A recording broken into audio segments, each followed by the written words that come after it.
Hi, friends. In this episode, please enjoy our conversation with Cindy's son, Ethan, as we learn about his transition from high school to college, what that's been like the past few weeks for him, the goals that he has had for himself going to college, how he is supporting himself through that transition, and how how others can support their own child that is going through that.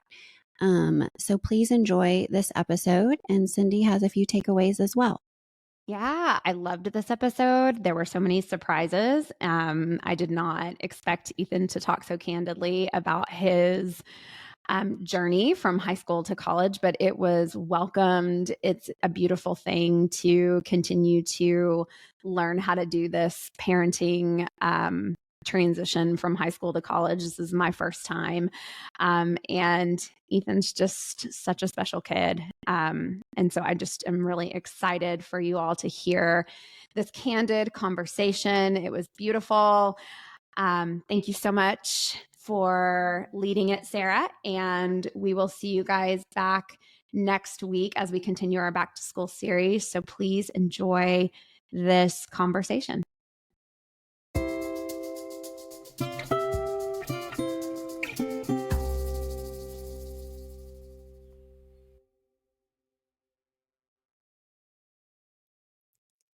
Hi, friends. Welcome to Unmasking with Cindy and Sarah. We are joined today by Cindy's oldest son, Ethan, who just left home to attend Texas Tech University. I am a Red Raider myself, so I'm very excited for this interview. Go Lubbock, go Red Raiders. But we are in our back to school series. And so we wanted to talk with Ethan about his experience transitioning from leaving home, graduating high school, and how that transition's been going at Texas Tech. So, Ethan, welcome to the podcast. Thanks for having me. I know your mom is. Yeah, I know your mom is very excited to get to see you. So on the pod. So what we want to do first is just tell us a little bit about your background, how you chose Texas Tech, how that transition was, just your overall school experience so far. Yes, so I am a sober student in the recovery program here at Texas Tech. That is, what contributed to us choosing Texas Tech. I was at a rehab facility for 72 days during the beginning of my senior year, and we, as a collective group, our family, we're big on putting me in the best environment possible. This is by far the best environment possible. Texas Tech has the best recovery program in the nation, and I've been able to continue my sobriety down here and feel comfortable while doing it. Awesome. There's a great recovery center down here, great staff. They're very willing to help no matter what the situation is. And with recovery, you're going to have a lot of different situations, but they are ready and very willing and on their feet, ready to go. I don't know if that answered your question fully, but if it didn't, then re-ask some of the things I didn't touch on. No, it did. It did. And I appreciate you sharing because I know, that takes a lot to share that you've been through that. So tell us a little bit about what the program at Tech, what support you have, because it seems like you have great support, and especially being in a college environment, there can be lots of temptation. So what does the recovery program offer at Texas Tech? The recovery program is, we have a recovery center. We offer a seminar course, which is, it seems to be mandatory, but I have that every Thursday. And it's just kind of, what our recovery looks like. If, we've had any slip ups, then elaborate on it. They offer a celebration of recovery meeting every Thursday. And then, also many opportunities for, recovery students to, help with hands-on things, help set up a sober tailgate maybe, or maybe even start up their own meeting, which two of my roommates actually have started up their own meeting on Mondays, which is something I'm looking forward to, diving into. But it's a lot of opportunities is what they offer. And that's all we really need as recovery students. Like I said, celebration recovery on Thursday. That's apparently a very big meeting. Haven't been able to make it so far, but I will be making it this Thursday. Awesome. Yeah. Yeah. Well, we are proud of you, Ethan. Yeah. I know Cindy just thinks the world of you. So, what would you say has been the biggest challenge for you leaving home, graduating from high school? Obviously, wanting to have the support that you need for sobriety, but just being, a 19-year-old going off to college. What has that been like for you? It was very hard. I wasn't the greatest student in high school. This was also during active addiction. I wasn't able to even, do something as simple as type a paper, do something as simple as fill out a spreadsheet when the information was already provided for me. Um, so I was very nervous coming down to college. I'm on my own, and I was away from my parents for 72 consecutive days while in rehab, but I was, this isn't as temporary. Down there it felt temporary. Right here it feels more permanent, and it will be permanent for the next 4 years. Excluding Mm-hmm. breaks. But honestly, senior, it's been very easy, right? I've been able to be very willing. That is due to my sobriety, and I'm able to kind of focus on what I need to do. There is always opportunities to go out here in college. I mean, that's going to happen. There's going to be Monday night deals from the local bar, or Mm-hmm. just little promotions during the weeks. But that's not what I'm here for. I'm here to get my degree, and I'm here to, really be focused, So, sobriety has granted me the willingness to get these things done, which has kind of taken the anxiety kind of off. There's still anxiety, and I'm full of it. Mm-hmm. But that's normal. That's just part of life. We just have to, know how to work with that, and work on skills like mindfulness and deep breathing, and little Mm-hmm. things like that are so big and go a long way.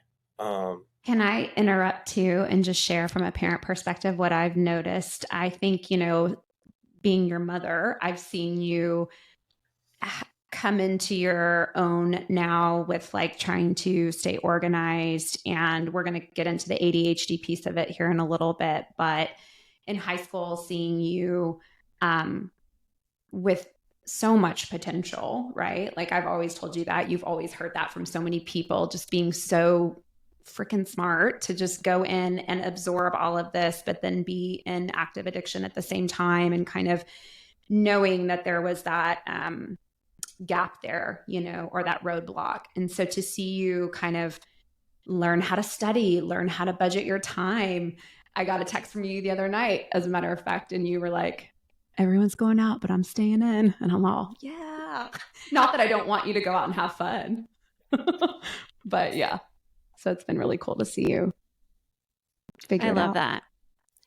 And I love that. I know we were going to touch on a little bit too, Ethan, with ADHD. How do you feel that that has played into how you feel about high school versus going to college? Because it's so different.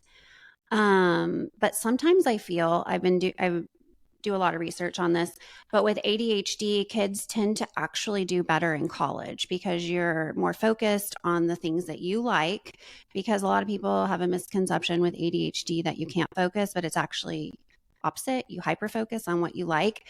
And so Yeah. the struggle can be in school, like K through 12, where everything's taught a certain way and it's not engaging. And so then you lose interest. But when you go to college, it's very different. And so you're actually more successful. So how has that been for you going to college? Because there's a lot of different layers for you with all of this. Yeah, this is where I got to give a lot of credit to my professors. They are very engaging, right? Very hands-on professors, and they're very passionate about what they're doing. In high school, I'm not going to throw shade to high school teachers. I had a great lineup of teachers, a great staff at Reedy High School. I mean, I still keep the flag in the room. Oh, There we go. But it really does make a difference, right? So you said something about hyper focusing when we're very passionate about something, or something catches our attention. I've been able to hyper focus on every single class, because these professors are very engaging, right? They're very hey, like they're just very personable, and they're very patient with us, which is very big. For ADHD, we tend to, we days off. There is times where we're not fully paying attention, but they're able, they're very willing to answer questions, and I think asking questions is also very big for a student with ADHD, because we don't catch everything. A lot of things fly by, and that's just me speaking for myself. Maybe it's different for other people. Um, but they're very willing to answer questions. They take time in between transitioning from subject to subject, saying, "Hey, does anyone have questions?" Or even from definition to definition, saying, "Hey, does anybody have questions?" Right? They're very willing to really touch up on those things, and it goes a long way. I'm able to hyper focus because I'm very passionate about it, because that professor is passionate about teaching it. I'm like, hey, like, this is really cool. It's very engaging. I really enjoy that. Can you So talk a little bit about your major so far? Like what's really caught your attention? my major is advertising. I really do love the staff in that communications building. Yeah. They always greet me with a smile. They're always willing to help. They have their inbox open later than 2 a.m. for some students that may need to stay up late on that night. So I currently take a class. It is social media marketing. It's not that high school course, but it's more of a touch up and more of like the in depth on what reaches an audience, or why has this social media app not performed as well as others. Hmm. Why is there advertising? There's little things. There's little things in social media. I really love my professor. I have a class of 218 people in there, and he is very, very hands on. He cracks jokes in between to keep us up and going, because class isn't the most fun thing for a lot of people. Yeah. But he understands that, and makes it very comfortable feeling. And Cool. I'm very excited to dive into my major. So I mean, right now I'm taking core classes, but next year I will be diving in, a lot more, and taking those classes necessary to get me more on my career path. Yeah. More opportunities for sure. But I'm really excited. Well, thank you for sharing that. And I think it's also great for other people who maybe struggle with ADHD to hear that college can definitely be a more positive experience, because you can choose what you want to do, what makes you happy, and the time constraint they give you, the schedule, so you know when things are due, and you don't necessarily have to do it right after the class and get that done. So you can kind of, if you need to have it like Clutch City, then a lot of ADHDers love that, right before you can do it. So, but to get that work done too has been good. So, what has been the biggest surprise for you about college life so far? That I'm a good student. I can apply myself, and when I really am applying myself, that nothing can stop me. Uh, like I said earlier, I was very nervous coming to college. I wasn't the greatest high school student, but the biggest surprise for me is if I really apply myself, I can do anything, and that goes for anybody. If you really apply yourself and have your values and your priorities, what's going to stop you? You have unlimited amount of time. You have, after class or before class, you have decisions on what you're going to go do. And if you're going to spend that, partying and whatnot, you're going to be home by Christmas. If you're going to, really prioritize what you're there for, then the sky's your limit. We have so much time to do our work. We have so much time for recovery. We have so much time for various little things. And the big thing is really focus on what you need to do. I really, so in that sense, I surprised myself. Mhm. Um, Yeah. and I didn't think I could make it past the first semester, to be frank with you. And I was already preparing myself for a conversation that was needed with my parents about having to come home. But I've really surprised myself and really been doing good in school, straight A's so far. It's only week 3 going to week 4, but I think that's a big deal. So, That's Amazing. a great deal. And I yeah, think too, when it's been harder for you in like elementary, middle, and high, you have that doubt in yourself that, oh my gosh, now I'm going to college. How am I going to handle all of this? Um, and so, yeah, that's amazing. And I think that does give a lot of hope for other children or people who have experienced ADHD that, it's just a different kind of journey. I know for myself, I never made straight A's K through 12 because I just recently learned that I have ADHD. And so, going as long as I have, that has been very difficult. And it's interesting that I did so well in college and grad school. Like I made A's. I was like, who am I? And it's weird because you're like, I wasn't dumb. I'm not yeah, dumb. I just wasn't being taught the way that my brain was able to, pick up on things and to absorb things. And so I think also college is great because it has more of a Socratic way of learning, which is great for ADHD brains because people don't realize people with ADHD, you're actually utilizing like most of your brain. And so much is coming in at one time. So it can be very, very overwhelming. And so I think that is amazing that you shared that and that I'm not surprised that you're doing amazing. Plus, your mom has always said if Ethan puts his mind to anything, he does it perfectly and doesn't have to put much effort into it.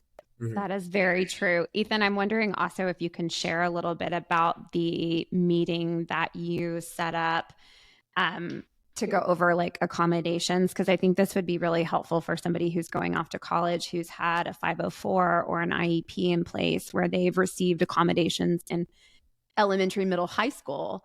But yeah. then when you get out to college, like I'm not there at the meetings with you, you're on your own. So how was that for you to do that? And how helpful has that been?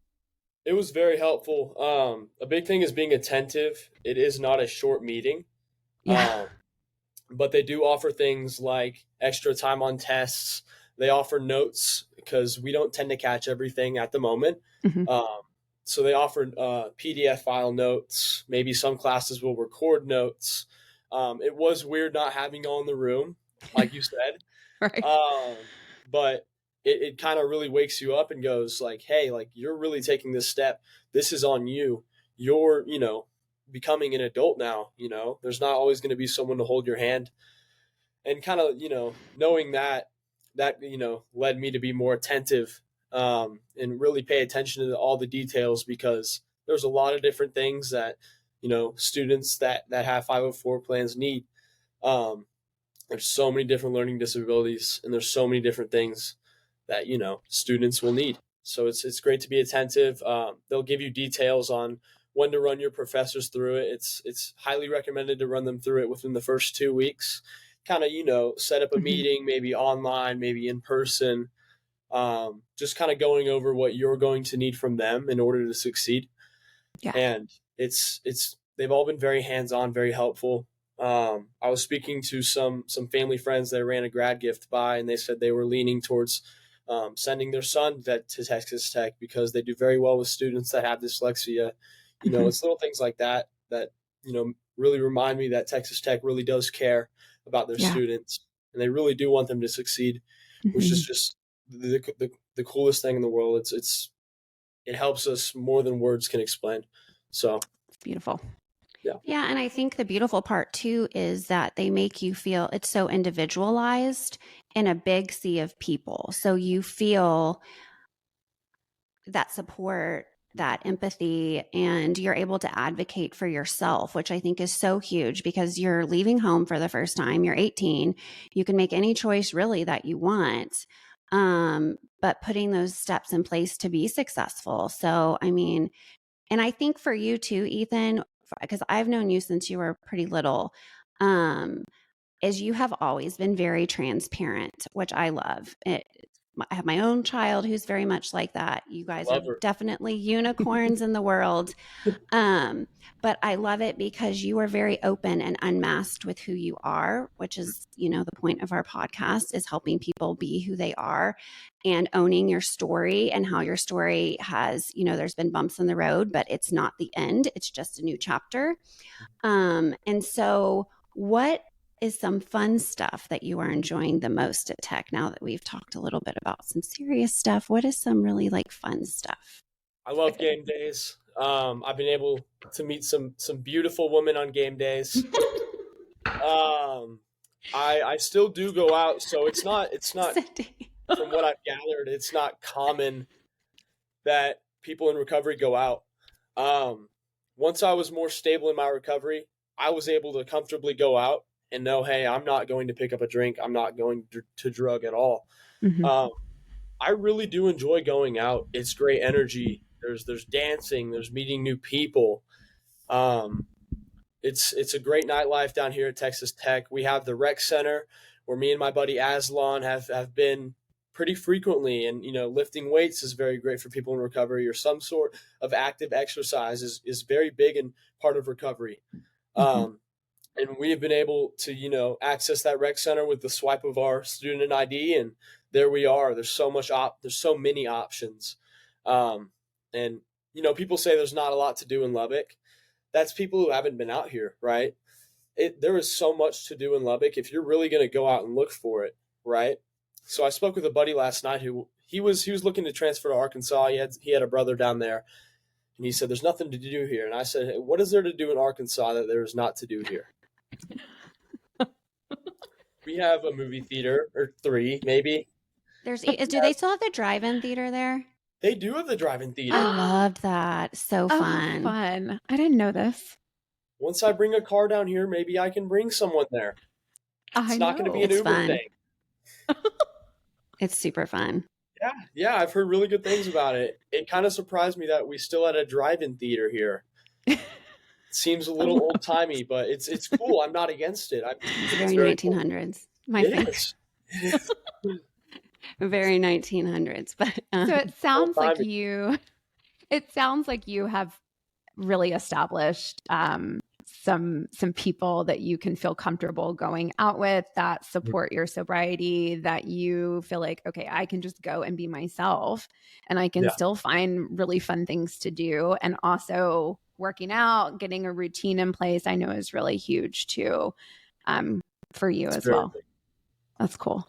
For sure. Yeah. And I think it's a great time also to be sober, because now more and more, it's now more socially talked about. It's more, I guess, more people are trying it out. Your generation in particular, I think, has really taken a big leap on mocktails and, creating more of a healthy lifestyle. Whereas Cindy and I's culture was very much like party hard, play hard, work hard, all of that.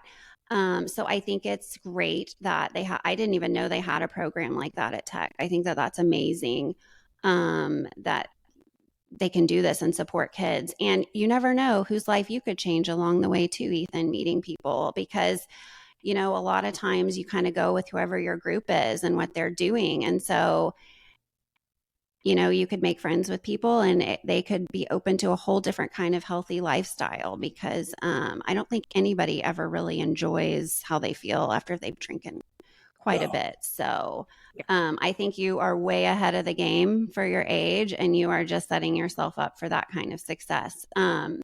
Cindy, now let's see what your struggle has been, or how you have felt since Ethan has left. Oh, gosh. I think Ethan probably already knows a lot of this. I have gotten better, though, haven't I, with my communication. My biggest struggle is just how to communicate, and how much to communicate, and how much space to give. I've never done this before. Obviously, you're our firstborn. So sorry for that. No, I mean, you're our guinea pig, those right? Poor firstborns, they get it all, don't they? Oh man. It's just been weird. It's been a weird thing because I was telling Sarah before we hopped on here, Ethan, and you know this, but like you're such an energy in our home, and to have you not here anymore, it's like it's quiet and you're off and you're doing your thing, and like I love this for you so much. And I think given what we all went through last year, there's no one more deserving of you that gets to go and have this experience. And you've worked really hard and you continue to work hard. And so I'm so happy that you're there doing this for yourself and realizing your potential. And yet at the same time, it's just strange for us because we're having to adjust to like not having this big energy, this big light in our house anymore. And so I know it's 15 weeks, right? Like you'll be home for Christmas break and you'll be home for Thanksgiving, but just how do we do this, right? Like I don't want to overstep my boundaries. I know that's something in recovery that we talk about a lot, Ethan, is like respecting each other's boundaries. And so how much is too much communication? How much is not enough? And you told me last weekend, Mom, you're probably going to be the one to have to call me because I'm just, it's not that I don't want to talk. I'm just kind of off in my own little world doing my thing. And so I guess to answer your question, Sarah, it's like trying to figure out how to support you without being hovering. Because I don't want to do that. I want you to know that we believe in you, and how I convey that has been challenging. Yeah, no, it's just been challenging, I think, for me, but I think I'm learning. I'm getting my groove. You have your sticker chart, Cindy, your sticker chart. Have you told Ethan that? She showed Yes, I had to make myself a personal sticker chart and give myself a sticker for every day that I did not call you and ask you if you were on your way to class, or check Live 360 to make sure that you went to class. That was per recommendation of a therapist colleague friend of mine. And I successfully went a full week without doing it. And I am going to just keep on with that. I'm going to give you your space because I think it's my anxiety that it's on me. Right. And that has nothing to do with you, Ethan, and it has everything to do with me. So I think that is a very long way. I love it. Did you tell him what I told you when you said that to see if he was going to class? No. About how Josh, because my husband, you know, Josh, we met at Tech, and his mom would do that. And she would call and he would be like in my apartment, in my bed with me, and be like, yeah, I'm on my way to class right now. Right now, walking there, Mom. Have a great day. So I was like, you can call all you want, but I'm not sure he's actually walking to class. So, like, what am I going to do? Josh would just be in there on the phone. Yeah, Mom, headed to class right now, walking there right now. Oh my God. I mean, like, what am I going to do anyway? Get in my car and drive 5 hours to get you out of bed and to class? No, like you are in charge of you. This is your career. This is your college. This is your thing. So, just really giving you some space, some well-deserved space, and you're out there and you're doing the hard work. And so my job is to sit back as much as I possibly can and just to really watch and support and know that I'm here. I don't think you question that like you can pick up the phone and call me for anything, right? And I will try my best to support you the best way I can. Yeah. So did that answer the question? I think it did. I was going to ask, Ethan, so what for you would you say to parents of children who have just gone off to college, or young adults who've gone off to college? What would you say would be some advice you would give them about the communication with their children? I'd say no matter what, at some point in their life, they're going to have to let go. Whether they, go to college or not go to college, you're going to have to let go at some point in your life. While it's hard, it's part of the journey, and it's also a sign of success, that now they're out on their own. And, I think it's really successful when they're out there. They're still maintaining good habits as of what I mean, you can't really know. That's the truth of it. But, I'd say it's no matter what, you're going to have to let go. And while it's hard on both ends, what can you do? It's inevitable. Unless you want to have, a 48-year-old living at your house and paying, nobody wants that. Yes, it's an unideal scenario. And I think it's a nice transition for parents to let go a little bit, because you need the autonomy as you get older, middle school, high school, you want more and more autonomy. You're still in, when you go off to college, it's still a safe transition, I feel, a lot of times, because you're not fully out in the real world. You still have your parents that you can call and support you. But it's a testament too to parents of, you've done your child proud and you've done them well, and like you've helped them have those tools to be able to advocate for themselves, to go to class, to register for themselves. I was just reading an article, and it was saying that the best thing you can do for your children is to let them do things themselves starting from a young age. Because if you do every single thing for your child, they're not going to have the motivation or the incentive to do it for themselves, and they're not going to know how. And I've always known your mom to always, be having you guys do little things on your own when you were small, and then older, y'all had chore charts, all sorts of things. But I do think she has really done a nice job of helping you advocate for yourself. And that is going to be what is going to make you such a successful person. And be so driven and doing so well in college. I mean, that's amazing. So thank you for sharing about what parents can do, because I think that can be tough to let go, but just know to trust in your child. Yeah. And, like you said, my mom was such a big advocate for me, and she was fighting relentlessly. And that really taught me to, stand up for what I feel is right. Mm-hmm. And really stand up for what I believe in, and maybe that's not the common thought among the group that I'm expressing that idea to. Yeah. I don't care. I believe in what I feel is right, and I'm going to express that. If you know me, which both of you do, I will express what I feel is right. Mm-hmm. That's just that's so big from her. It's really taught me, to stand up for myself, and it goes a long way, like you said. So I think that's also a beautiful part of your recovery too, to kind of bring it back to that. And Ethan, I hope you don't mind me sharing, but one of the therapists at your treatment center was really instrumental in helping you recognize how not only valuable and worthy you are as a human being, but also how important it is for you to lean in and advocate for yourself and speak up and speak your mind, right? And sometimes we have to rein it in a little bit here and there, but for the most part, like, it's such a gift. And I don't know how much of this overlaps with ADHD, but I do feel like you've always just been such a people person, a communicator. You read people extremely well, which is such a gift. But to couple that with, to be able to talk about what you need and what you feel, and do it in a way where you can receive help, is really important. So that was great. I love this. So what would you say to someone who is struggling right now with the college adjustment? I'd say really take advantage of those resources presented to you. There is so many different clubs, so many different organizations. I'm planning a spring rush, but it's little things like that. I mean, there's so many different people.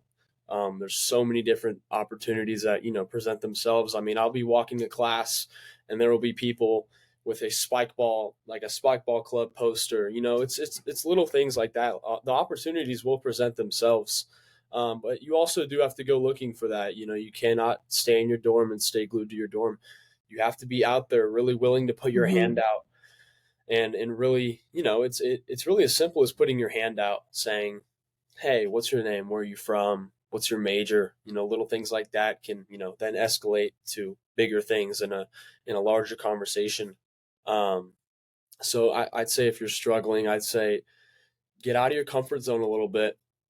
For the most part, being uncomfortable is healthy. That is a big thing I learned at rehab is uncomfort is healthy, and that's not the truth all the time. There's going to be situations where your brain is telling you, "Hey, this is a bad situation. You need to move away or step away." But there is a lot of different scenarios where being uncomfortable and getting into your own comfort zone is very healthy. So I'd recommend, students to really step into their own comfort zone and just be willing. I was just going to ask, what are your goals for college life?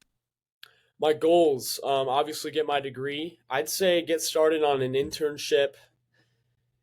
I'd say this summer. Me and my mom have already spoke about it, and obviously I was a little, like, okay, let's slow down a little bit. Just got here. It's my second week, and we're already talking about internships. But um, I want to be, very high up in advertising, marketing, whatever my degree leads me into, and whatever I find most interesting.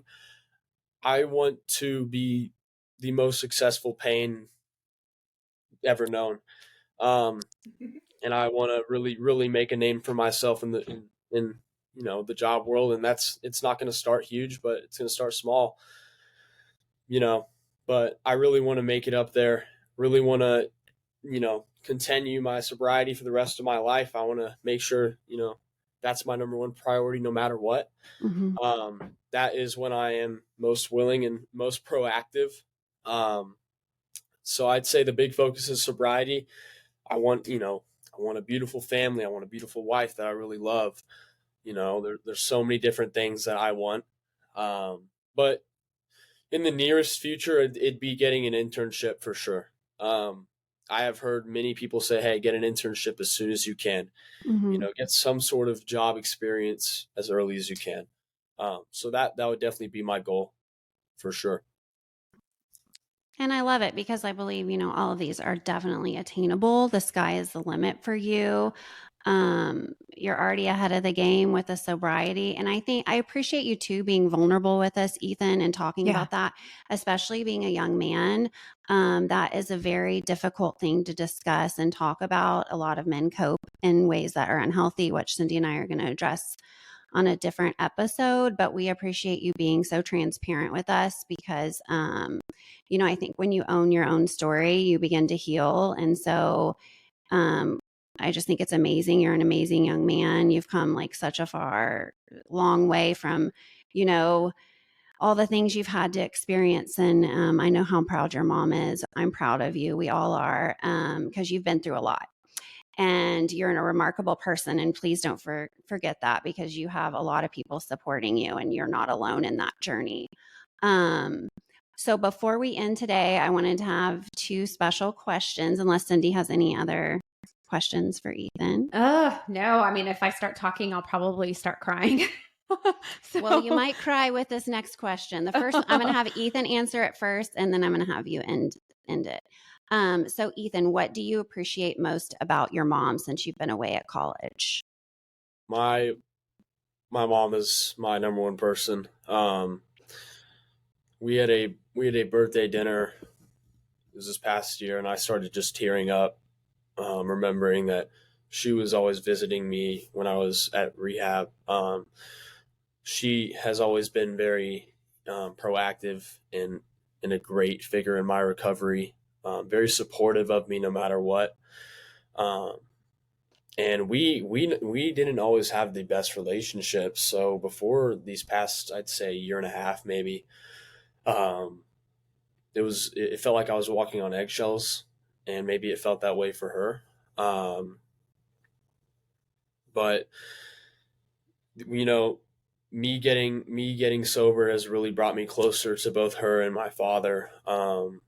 I cannot thank her enough, and she means the world to me. It's really as simple as that. She has kept in touch and bombarded me with texts and calls every day. And she'll continue to. That's what moms do. Good moms. That's what good moms do. Yeah, that's what we do. Yeah. I also want to thank you, Sarah, for being, one of the best friends she's ever had. So really, sweet. Really happy to see y'all start up this podcast and really advocate for people that maybe have trouble unmasking their feelings and going into the world as themselves. But Sarah, you've been so big to her, to our family. You've always been there for us, and it's gone So large sweet. ways. I mean, it's always a light having you around, and getting to see you here is so cool. I haven't seen you in, say, a month, or I'd say a month Since and a half, maybe graduation. two. Maybe this summer. Oh, I thought it was okay. summer. Yeah. Yeah. She visited, and Josh had that new car, and Oh, oh yeah, yeah.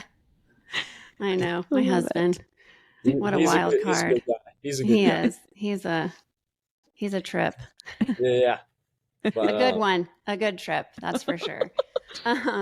But you're so sweet, Ethan. You're just such, I don't know, you remind me so much of Olivia that I just have a special place for you because y'all are just special humans. And I always tell Cindy how y'all were brought here to help us make a difference in a lot of different ways and to break cycles. And I know that that's hard to be that person who does that, but you're the reason that, your own children and the children after that will have, healthier situations. And so, thank you for sharing that about Cindy because your mom. She's the best, and I just love her. Both of you, I love both of you guys. And so I wanted to ask Cindy, what do you appreciate the most about being Ethan's mom? Oh, gosh. What do I appreciate most about being Ethan's mom? Oh, gosh. So I'm gonna get choked up, but I'm just gonna go with it. Ethan has taught me more than I think I could have ever taught him. He is this unique, bright light who has always been very unapologetic about his feelings. And I was not always able to handle that, I don't think, or understand that. I was a young mom. And so I think what I appreciate most about being his mom is just having the permission to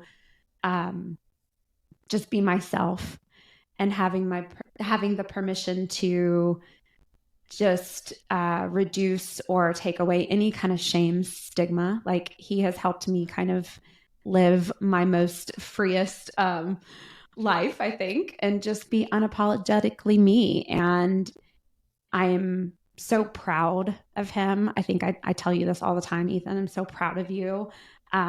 You're a lot more courageous, I think, than I was at that age. And so you teach me to be courageous. You teach me to be myself.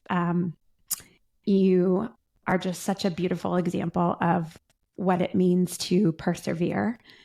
And as our family therapist, Vanessa, always says, like, you are you're the truth speaker. Truth serum. No. You're a total truth serum. And I think I used to not know what to do with that or how to handle that. But I look back and I'm like, oh my God, you've just helped everybody, I think, get a little bit freer and a little bit more honest. And I just think the world of you. So I'm so proud of you. Thank you so much for agreeing to do this. And I love you. Love you. And Ethan, you were the first person when we told you we were doing this podcast. He's like, I want to come on the podcast. I want to support you guys. It was very, very cool. He really believed in us because we're we're just, two friends wanting to do this. And he was very open, very all about the unmasking, being your authentic self, which you've always, I feel have been. And I love that about you. And you've got so many amazing gifts, Ethan. And I know that you are just going to, the sky's the limit. You're just going to keep going and going and doing all these cool things. And it's so cool to watch that. And it's also cool to see you and Cindy's relationship, how that has evolved. Because I know I've always told you, but you are a special soul. And your mother has always just held it's just, you're born with your first child too, as a mom, you're born again. So it's just a different bond. And so that's been beautiful to see. So we are so proud of you. We thank you for coming on the podcast. Yes. Thanks for sharing with everyone how they can be successful. And thank you for being so vulnerable and sharing your story. You're an amazing young man, and this will not be the last time. We are going to check in back in with Ethan occasionally. So yes. Looking And forward to also, it. yeah. Can I say one more thing? Two more things, and then I'll let you go, Ethan.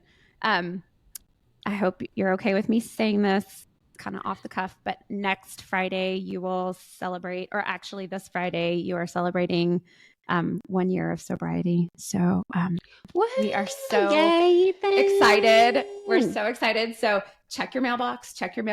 And secondly, go Raiders, go Cowboys. I'll let you get back to the game. Hopefully we'll win this coming weekend. And go to class and call me. Or I'll call you. All right. Thank you, Ethan. We love you. We love you. Me. Okay. Bye, Ethan. Bye. Bye.